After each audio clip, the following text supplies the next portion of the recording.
Emergency, darkest phase of Indian democracy. 28 जून 1975 की सुबह हाथ में इंडियन एक्सप्रेस पढ़ने के लिए जब न्यूज़पेपर खोला तो अरे ये क्या, एडिटोरियल पेज तो ब्लैंक है। आखिर ऐसा क्यों? दोस्तों, भारत एक लोकतांत्रिक देश है और एक लोकतांत्रिक देश की चार स्तंभ में से एक माना जाता है प्रेस यानी मीडिया को। लेकिन देश में एक समय ऐसा भी आया जब लोकतंत्र के इसी चौथे स्तंभ की अभिव्यक्ति की स्वतंत्रता को छीन लिया गया और इसके पीछे की वजह थी देश में लगी इमरजेंसी।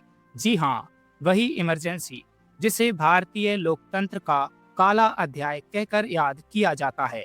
आज हम बात करेंगे कि 1975 में इमरजेंसी लगने के पीछे क्या कारण थे, उस वक्त देश में सिचुएशन कैसी थी, साथ ही ये कि इमरजेंसी को लेकर कॉन्स्टिट्यूशन में क्या कहा गया है और इसके प्रभाव क्या होते हैं।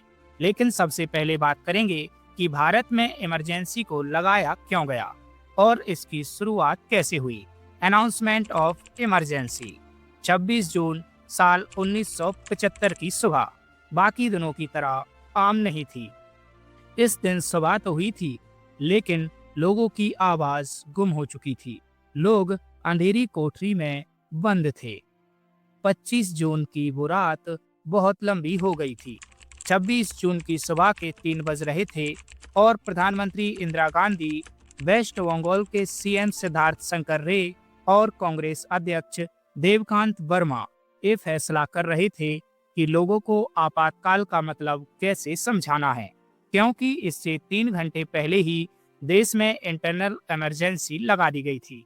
एड्रेस ऑफ नेशन यानी राष्ट्र के नाम संदेश की तैयारी हो रही थी और सुबह के 8 बजे हमेशा की तरह जब न्यूज़ सुनने के लिए लोगों ने रेडियो ऑन किया तो न्यूज़ एंकर की जगह पीएम इंदिरा गांधी की आवाज सुनाई दी। इंदिरा गांधी ने राष्ट्र के नाम संदेश सुनाया, पहले हिंदी में फिर इंग्लिश में। संदेश में इंदिरा ने कहा कि भाइयों बहनों, राष्ट्रपति जी ने आपातकाल की घोषणा की है, लेकिन इससे आम लोगों को डरने की जरूरत नहीं है। Brothers sisters, the president has declared a state of emergency, but common people need not be afraid of this. पूरा देश यह सुनकर हैरान रह गया था। बीते 8 घंटों में आजाद हिंदुस्तान में बहुत कुछ बदल गया था, लेकिन इमरजेंसी लगाने के पीछे आखिर वजह क्या थी, आइए समझते हैं। What were the reasons for the emergency? सबसे पहले बात करते हैं कुछ पॉलिटिकल रीजंस की। Conflict with judiciary. Indira Gandhi साल 1971 का इलेक्शन गरीबी हटाओ के नारे के साथ लड़ती हैं और रायबरेली विधानसभा सीट से उन्हें जीत मिलती है। इस इलेक्शन में उन्होंने अपोजिशन के लीडर राजनारायण को बहुत ही बड़ी संख्या से हराया था। इसी साल दिसंबर में इंडो पाक वॉर में इंडिया को बड़ी जीत हासिल हुई और जीत का सेहरा पीएम इंदिरा गांधी के सर बांधा गया। इससे इंदिरा गांधी की लोकप्रियता और बढ़ गई। 1972 में मध्य प्रदेश, महाराष्ट्र, राजस्थान और कर्नाटक में विधानसभा चुनाव होने थे और इंदिरा गांधी ने बिहार, पंजाब और हरियाणा के विधानसभा को समय से पहले भंग कर दिया और इन राज्यों में भी चुनाव कराने का ऐलान कर दिया। इन सभी राज्यों में इंदिरा की कांग्रेस को जीत मिली। साल 1972 में तमिलनाडु को छोड़कर पूरे भारत पर इंदिरा की कांग्रेस का ही रूल था और इसके साथ शुरू हुआ इंदिरा का राज।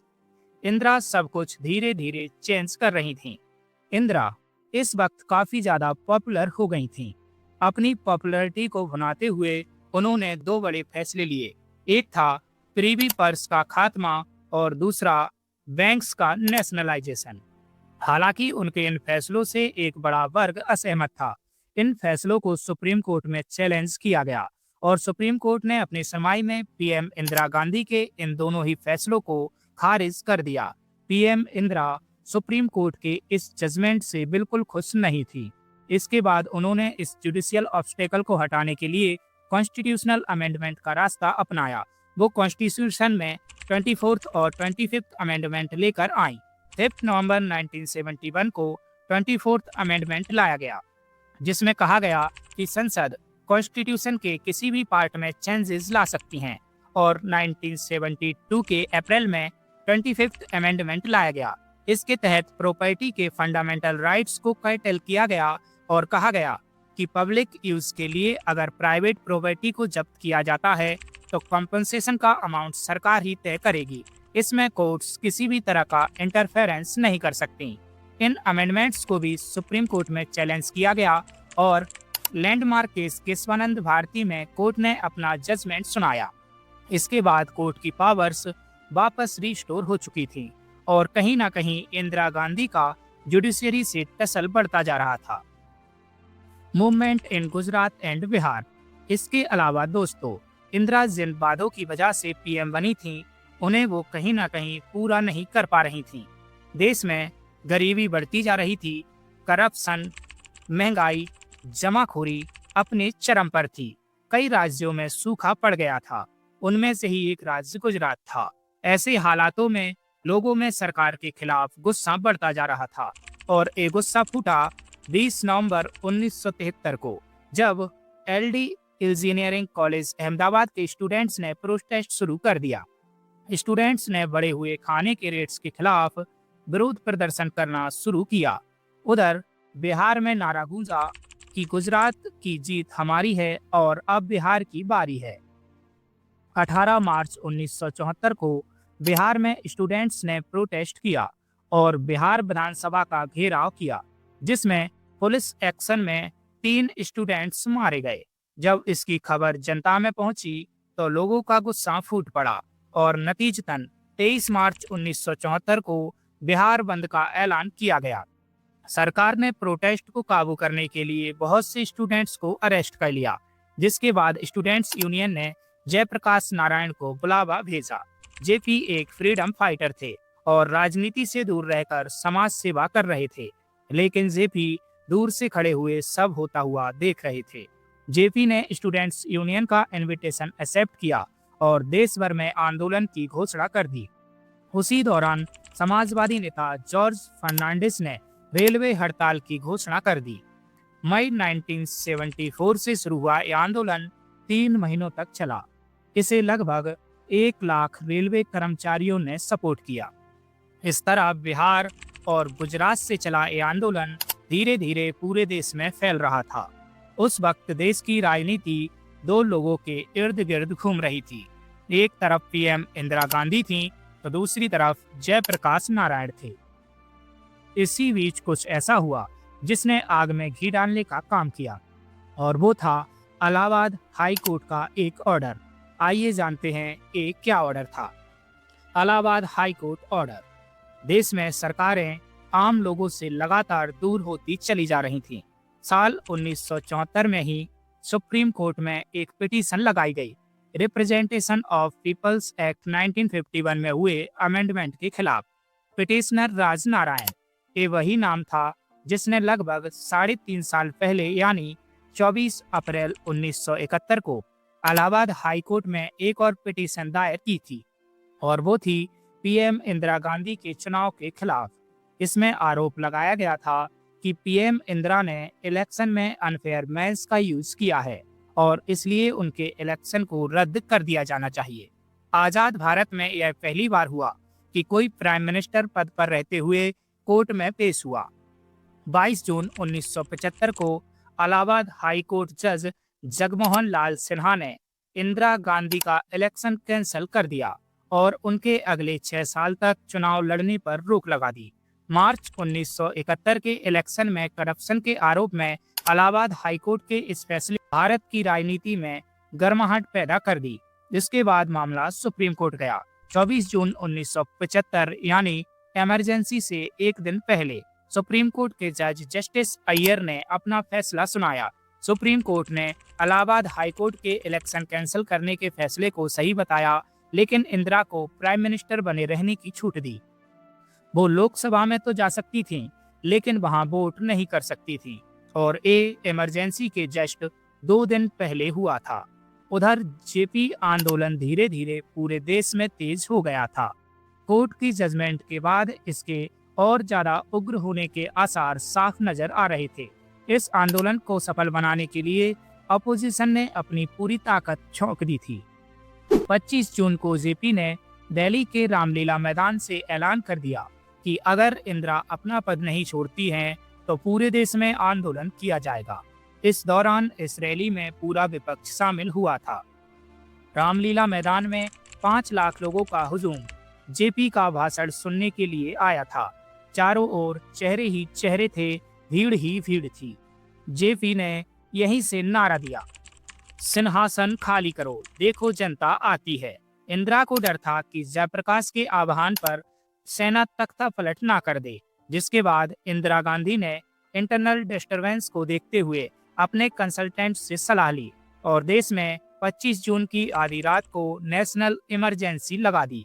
लेकिन इन सब से अलग इंदिरा गांधी ने इसके पीछे कुछ और ही वजह बताई। आइए देखते हैं वो क्या थी।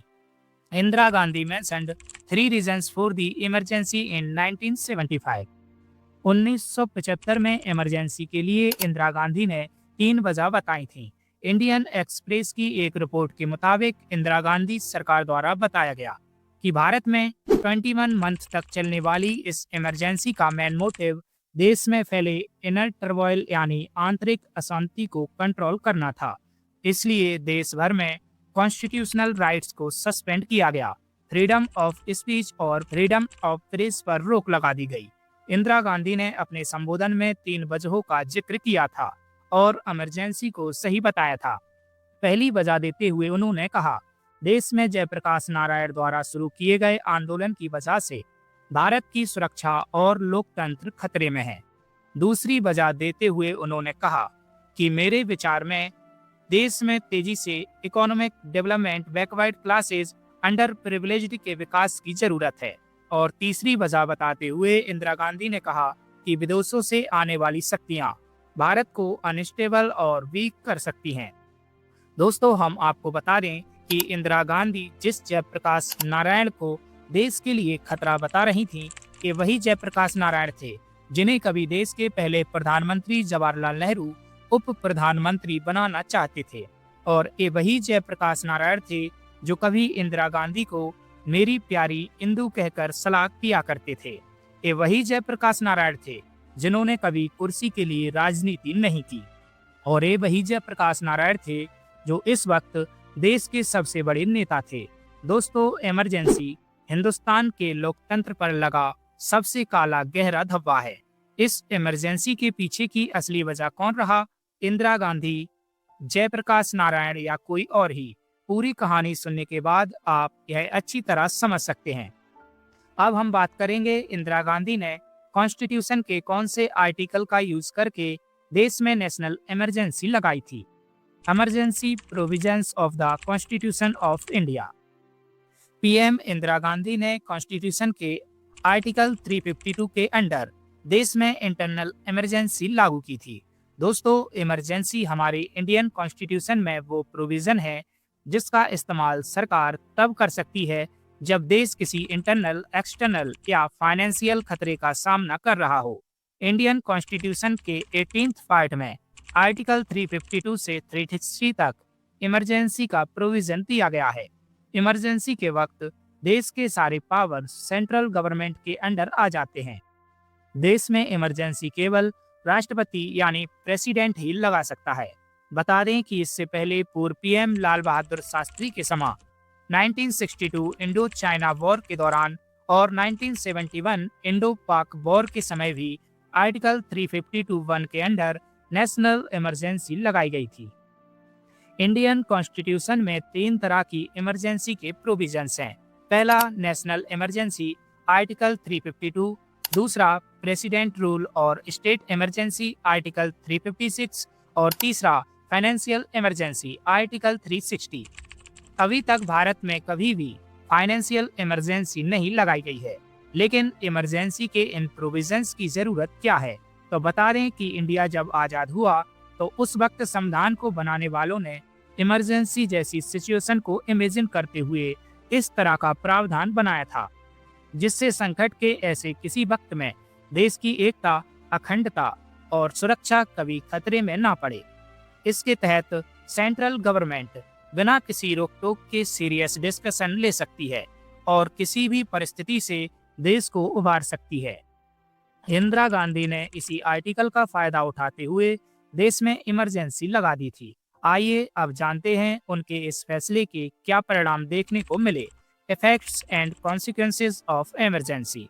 25 जून की रात को पीएम इंदिरा गांधी ने उस वक्त के प्रेसिडेंट फखरुद्दीन अली अहमद से इमरजेंसी लगाने की बात कही। प्रेसिडेंट ने तुरंत ही लेटर पर साइन कर दिए। यहाँ गौर करने वाली बात यह है कि इंदिरा गांधी ने इससे पहले अपने कैबिनेट मिनिस्टर से कोई सलाह मशवरा करना तो दूर, उन्हें इस बारे में बताना तक जरूरी नहीं समझा था, और इसके बाद जो हुआ वो किसी ने शायद सपने में भी नहीं सोचा था।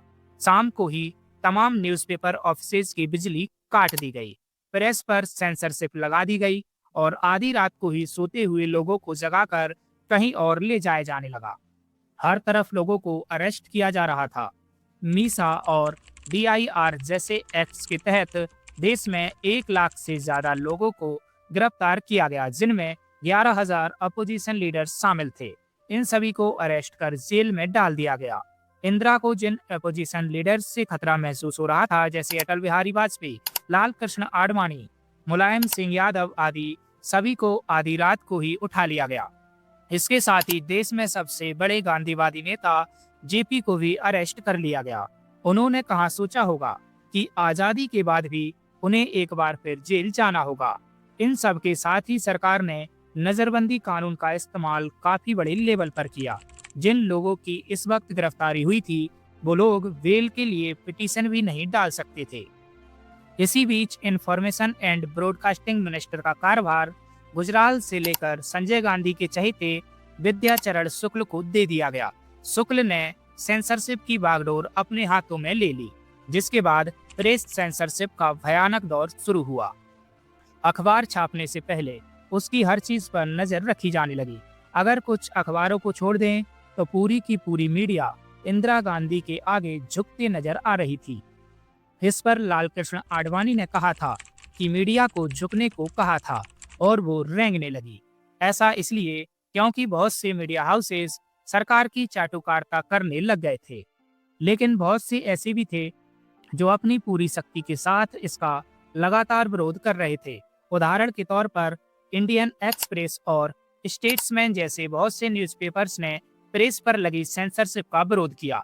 सरकार ने जिन न्यूज को छापने से रोका था उनकी जगह न्यूज़पेपर में खाली छोड़ दी जाती थी, जिससे लोगों तक सेंसरशिप का सही अंदाजा पहुंच सके। इमरजेंसी की गाज केवल भारतीय पत्रकारों पर ही नहीं बल्कि विदेशी पत्रकारों पर भी गिरी। विदेशी अखबारों के मालिकों को उनकी खबरों के लिए अरेस्ट तो नहीं किया जा सकता था, लेकिन उन्हें देश से निकाला जाने लगा। इसमें सबसे पहले वॉशिंगटन पोस्ट नाम के अखबार के लुइस एम सिमेंस, क्योंकि उन्होंने Sanjay Gandhi and his mother नाम से एक आर्टिकल लिखा था। इसी तरह BBC के मार्क टेली को भी इंडिया छोड़कर जाना पड़ा था। इस तरह से जेल एक तरह से राजनीति की पाठशाला बन गई थी। बड़े नेताओं के साथ जेल में युवा नेताओं को बहुत कुछ सीखने समझने का मौका मिला। मीडिया रिपोर्ट और इतिहासकारों ने इस इमरजेंसी को कंट्रोवर्शियल और अनडेमोक्रेटिक कहा। इसे लागू करने के बाद राजनीतिक तौर पर इंदिरा गांधी के घोर विरोधी JP ने इसे भारत के लोकतंत्र के इतिहास का काला अध्याय कहा है। इमरजेंसी ने देश के राजनीतिक दलों से लेकर पूरे पॉलिटिकल सिस्टम को हिलाकर रखा ही हुआ था। दूसरी तरफ संजय गांधी ने देश को आगे बढ़ने के नाम पर 5 सूत्री एजेंडा लागू कर दिया। उनमें थे family planning, elimination of dowry system, adult education, planting trees, eradication of caste system.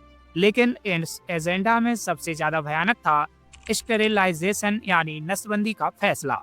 इस फैसले ने इसे राजनीतिक गलियारों से निकालकर आम जन के निजी जीवन तक पहुंचा दिया।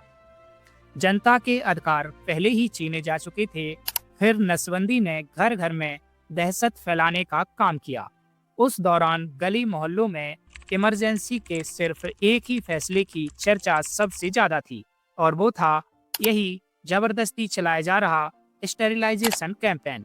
एक रिपोर्ट के मुताबिक सिर्फ 1 साल के अंदर देश भर में 60 लाख से ज्यादा लोगों की नसबंदी करा दी गई।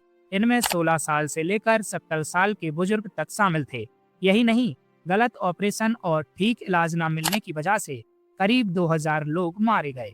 संजय गांधी का ये मिशन जर्मनी में हिटलर के शासन में चलाए गए नसबंदी अभियान से भी ज्यादा भयानक था, जिसमें करीब 4 लाख लोगों की नसबंदी कर दी गई थी। इसके साथ ही संजय गांधी ने सुंदरीकरण कार्यक्रम के तहत दिल्ली की झुग्गियों पर बुलडोजर चलवा दिया था। जो लोग इसके रास्ते में आए उन पर गोली तक चलवा दी गई। आप सोच सकते हैं कि निरंकुशता की किस हद तक सरकार जा रही थी। खैर, हर काली रात की सुबह जरूर होती है। एक समय के बाद इमरजेंसी का भी अंत हुआ। आइए जानते हैं चेंज आफ्टर इमरजेंसी। 21 महीने बाद 21 मार्च 1977 को आखिरकार इंदिरा गांधी ने इमरजेंसी को हटाने का ऐलान कर दिया। उन्हें सलाह दी गई थी कि इस समय अगर इमरजेंसी को हटाकर इलेक्शन करा दिए जाएं, तो जीत उन्हीं की होगी। लेकिन इमरजेंसी लगाने का फैसला इंदिरा गांधी की सरकार और कांग्रेस को भारी पड़ा। इसके बाद हुए इलेक्शन में इंदिरा गांधी की सबसे बड़ी हार हुई और मोरारजी देसाई की लीडरशिप में देश में पहली बार गैर कांग्रेस की सरकार बनी।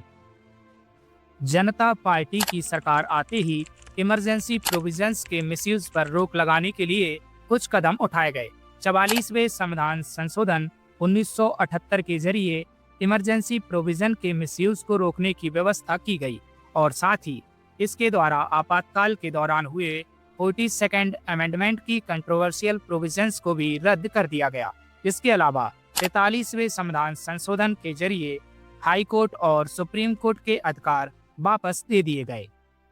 इमरजेंसी के 21 महीनों में इंदिरा गांधी बेहद ताकतवर सत्ताधारी बनी रहीं, लेकिन इसके खिलाफ उठी आवाज ने जल्द ही अधिनायकवाद के गुरूर को तोड़कर रख दिया। इमरजेंसी ने देश को एक बहुत बड़ा बदलाव ये भी दिया कि इमरजेंसी के बाद ही देश में पहली बार गैर कांग्रेस सरकार बनी। ये कोई एक दल की सरकार नहीं थी, बल्कि जनता के ही समर्थन में उठी उस विपक्ष की सरकार थी जिसको दबाने के लिए इंदिरा गांधी ने इमरजेंसी लगाई थी। कहीं ना कहीं भारतीय लोकतंत्र इमरजेंसी के बाद और मजबूत बनकर खड़ा हुआ था। कंक्लूजन, राजनीतिक तौर पर देखें तो इमरजेंसी का ये एपिसोड सबको ये सबक देता है कि चाहे आप कितने भी पॉपुलर हो जाएं, अगर आप जनता की उम्मीदों पर खरे नहीं उतरते तो आपका हर दांव उल्टा पड़ जाता है। लोकतंत्र में जनता की इसी शक्ति को राजनेता हमेशा याद रखते हैं। इसके अलावा इमरजेंसी के विरोध में मीडिया का योगदान भी हमेशा याद रखा जाता है। इमरजेंसी के काले अंधकार के हटने के बाद भारतीय राजनीति और ज्यादा परिपक्व होती नजर आई।